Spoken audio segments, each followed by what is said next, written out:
Hey guys, thanks for coming back today. I am recording this on Wednesday, November 7th. This is an unusual episode because when we usually record the Sunday before we release it. But last Sunday, we actually had our first live Geeky Girls Night In event. That's right. Leslie actually organized it where she lives in Indianapolis, and it was a beginning learn to play D&D for Geeks of Color event. And it was a big success. She was really nervous beforehand, messaging me, what if nobody comes? But that is not what happened. It was a full house. So she'll be back to tell us how that went next week. And in the meantime, I am just doing a quick summary, I guess, of the latest in geek news, etc. So it'd be weird not to mention it is the day after the election. So we saw a lot of celebrities, geeky and not only voting, but they canvassing, volunteering, being really, really vocal online, which I think is really cool because it shows people, especially if anyone's intimidated or anything by the process, they can just see, oh, okay, that's how it's done. And it kind of demystifies it, I think. So that's a good thing in my view. And so, we had mixed results and some good and some bad, and today's a new day. So hopefully everybody's up and at 'em today. Now, as for my week in geek, I have mostly been writing. So I did mention NaNoWriMo, which stands for National Novel Writing Month. And a lot of you might be doing NaNoWriMo as well. It's basically when you try to write a novel in a month, about 50,000 words. So if you are doing NaNoWriMo, keep at it. Good job. Don't give up. I haven't written the last few days, but I am hopefully going to get away this weekend and get some writing done. And as for what I am going to review today, so I mostly watched two shows last week. I caught up on The Good Place, which I wasn't really behind, and I finished the second season of The Expanse. So, The Good Place, basically where they are in this episode is they've decided to try to help other people get into the good place. And two of them have reached out to family members they've had actually three of them have very contentious relationships with in the past. And so I think this last episode was surprisingly not just touching, but also a little bit challenging in that it really did reflect some of the difficulties we have in family relationships where things aren't so simple.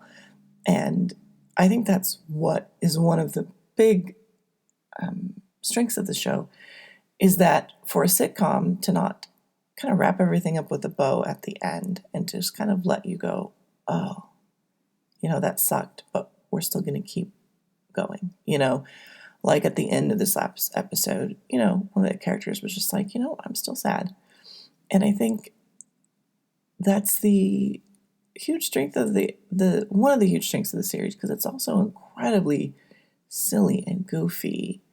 And then it's also smart. And then emotionally, I think when you let things be a little more, I guess, complicated, it's more impactful. So I know I and quite a few of other people I talked to cried during that episode. And then you also laugh because it's also hilarious. So definitely, if you aren't watching that, check it out on Hulu. Another show I finished the second season of was The Expanse.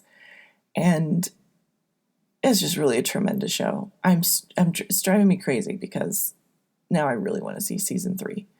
And it is not on Amazon Prime yet. You have to pay for it. And I'd feel completely silly paying for it because The Expanse is actually coming to Amazon Prime. They actually are continuing the show after Sci-Fi inexplicably canceled it.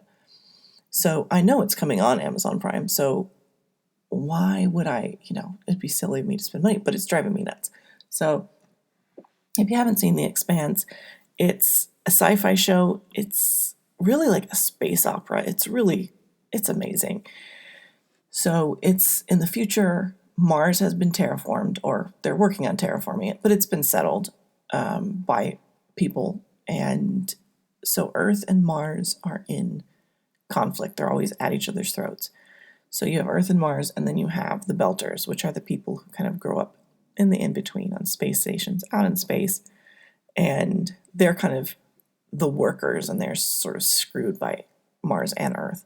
So you have some pretty rich dynamics to start off with. And then you have this sort of amoral corporation who is developing a technology that can just wipe people out. And they are trying to sell it to both Earth and Mars and make a killing on it. Well, technically, literally, figuratively. And so when we come onto the story, we're on a ship of people who are kind of, I guess, a ragtag sort of group, because it's like a scavenger ship. It's not any sort of prestigious ship. And you have Earthers, Martian, and a Belter. And they kind of, wrong place, wrong time, are sort of in the wrong place when this weapon is being tested out, which it's not a weapon, it's like a technology, let's say. So they end up really stuck in the middle, because what they want to do is destroy this technology to save humankind. And everybody else wants the technology, so they're kind of the lone, group of people who are just trying to do what's best for everybody.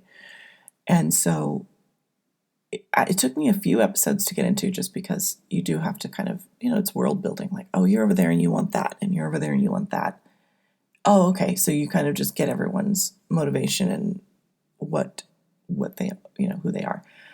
And then the strength of the show is just the characters. The characters are layered. They are interesting. There's a lot of really badass female characters. And like the UN undersecretary, she is just badass. You love it when she's on screen. You love it when she's yelling at people. It's just really great. And another standout character, I think, is Amos, who's on the ship with this sort of ragtag group. And he's sort of the muscle, I guess.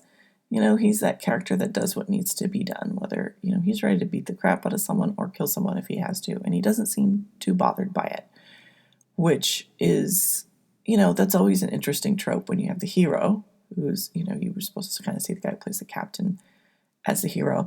And then you sort of have the person who does what it takes, right? And Amos, who plays this muscle, he knows he needs some guidance on doing what's right. And so he kind of, in a way, latches on to other people, first Naomi, to kind of guide him. And then so he just kind of becomes a follower, because in his mind, he has enough empathy to know, or enough sense of justice to know, I need some guidance here. Kind of like the whole North Star thing in Daredevil, only Amos is, he's much better of a person and not so unhinged, but he needs that. And so he develops, he develops this tremendous loyalty for Naomi and for the people who are kind of, in his mind, helping him get through life sort of morally. And so, you see him as sort of brutal, but then every time they're in a sticky situation and maybe about to die, he just starts thanking everyone because he really does, sort of look up to them. But, he's also struggling to find, well, how can I make these decisions on my own? And how can I actually learn, to follow my own moral compass? And I just love that character. And he's just a good example of the characters on the show that they all have, they have their motivation, they have their complexities, they have their good sides and their bad sides. And you really, really root for them. So Again, that's another one I really recommend. It's on Amazon Prime.